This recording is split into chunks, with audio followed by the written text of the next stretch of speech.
How do you like this food? Yeah, sure not that good. Hi everybody and welcome back to my channel. Today we are reviewing May 2024 K-pop comebacks. And I quickly wanted to say that at the end of the video there is a section where I just recommend you 10 songs. So yeah, make yourself comfortable and let's start. You know, I definitely feel that Triple S is going in the right direction. They seem to have found something that works for them, which is somewhere between girl empowering and youthful concept. And even in their songs, you can see a consistency. They have this thing going on with the la la la sections, which some might view as lazy lyricism, but really that's just how you build a brand. And I think at this point, it is easy for every K-pop stan to recognize a Triple S song when it's playing. Look, I was very hyped for this comeback, but it didn't hit as hard as I thought it would. The song is a bit similar to Child in the sense that they both follow this kind of laid-back rap style, but 200 adds drum and bass infused with some 90s rock elements to the mix. Now I'm aware that Mark is a K-pop idol, so he can just totally go out of conventional songs, but for me the song needed a long electric guitar break to give us a moment to breathe from the heavy and repetitive instrumental. He's probably held back by the 3-minute long formula, because I'm sure he would have done a sort of break if it wasn't for this stupid rule. But in the end, I appreciate the effort to create a song that really fits Mark and not just any other idol. Oh RM, you don't know how much the K-pop industry missed you. This comeback is something I've been waiting for so long, and it was definitely worth the wait. What I like about RM is that he's not trying to fit in the K-pop standards. He knows he has ARMY to support him, so he just does what he likes. And knowing that he's primarily a K-pop idol, I'm pleasantly surprised by the overall quality of the album. I mean, he already produced for BTS, but still, this is very different. And although I didn't listen to his previous album because Wildflower wasn't my cup of tea, this is kind of the sound I expected him to go with since he has done many collaborations following this kind of sound. And it's no surprise to me that this album is this good because he was surrounded by various artists with each having very different sounds. Now, I want to talk about Come Back to Me especially. That song makes me feel really nostalgic because it reminds me of a TV show called Lou that I used to watch when I was little. If you're French, you probably know what I'm talking about. But going back to the song, it's very simple, but it's so simple that somehow it becomes very memorable and it brings us back to the roots of music with acoustic instruments, in this case being the guitar. Now about Lost, I don't have much to say about it because I haven't listened to it that much yet, but it's really good from what I remember. The music videos in this comeback were without a doubt the strong points. Visually, Accendio gives me Red Velvet, X, and Mix vibes, and for some reason, it also reminds me of FX4 Walls. But I think it is important to note that from a marketing perspective, it made no sense to release this song after the album dropped.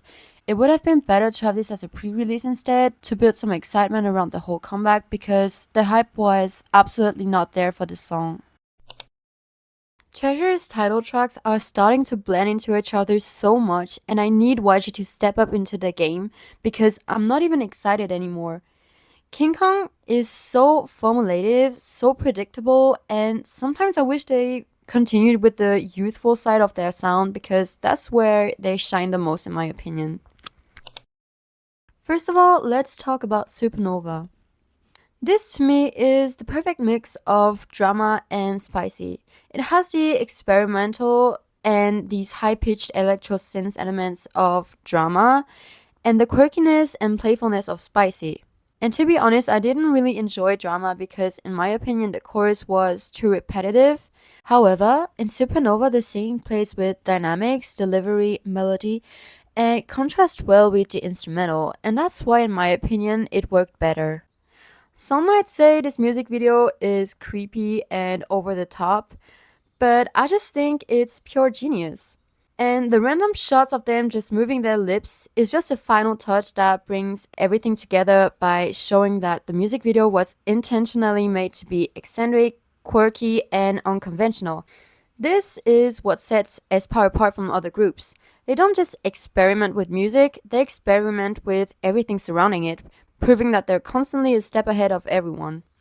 Armageddon, on the other hand, serves more as an establishment to their sound and identity. It follows the path that drama has started, showing a more mature side of Aespa and their original concept. It feels like Kwanga is not a thing anymore, and it makes me kinda sad because I was really into the lore, but this side of the concept allows them to show more of the performance side of them, and finally we can appreciate the stage presence. I think the strong point of Armageddon is definitely the music video. I especially love the camera work and the alien-like styling.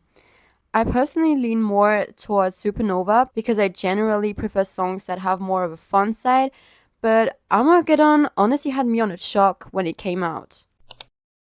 I want to keep it short for this song, so I would just say that the sets were really cool, but the song is way too high for her. And what makes it even worse is the awful mixing, to the point where it really makes me want to cry. But I love the dance, though. First of all, I want to start by saying that I've never been disappointed by any EXO solo ever, and SUHO is not an exception to that. Cheese to me is a song that mixes the sound of the black skirts and with a Acmo twist, and that's probably why I enjoyed it so much. The overall comeback takes us back to these 70s rock tracks that features disco and funk influences, and you can definitely see these influences through 123's music video. Overall, I would say that this song is something very new for the K-pop scene, and I'm very happy he brought more people into this.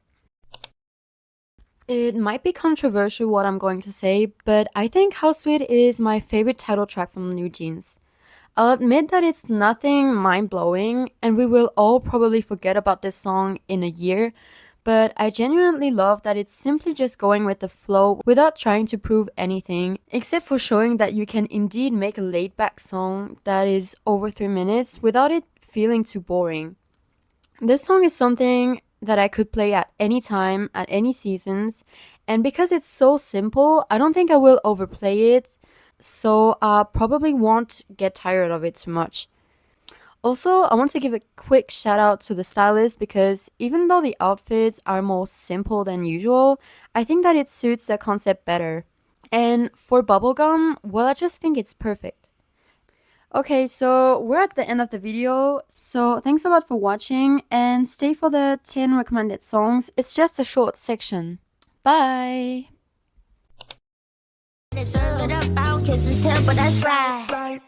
Can't stop 덫같이 너 이미 닫혀버린 너 Looking in the mirror 거울 속에 비친 Stuck in the Baby let me do 지금 이 순간 make it come true Just watch me baby If you let me do 보통 빈이 밤 하늘 텅 빈 방 넓은 평야 끝에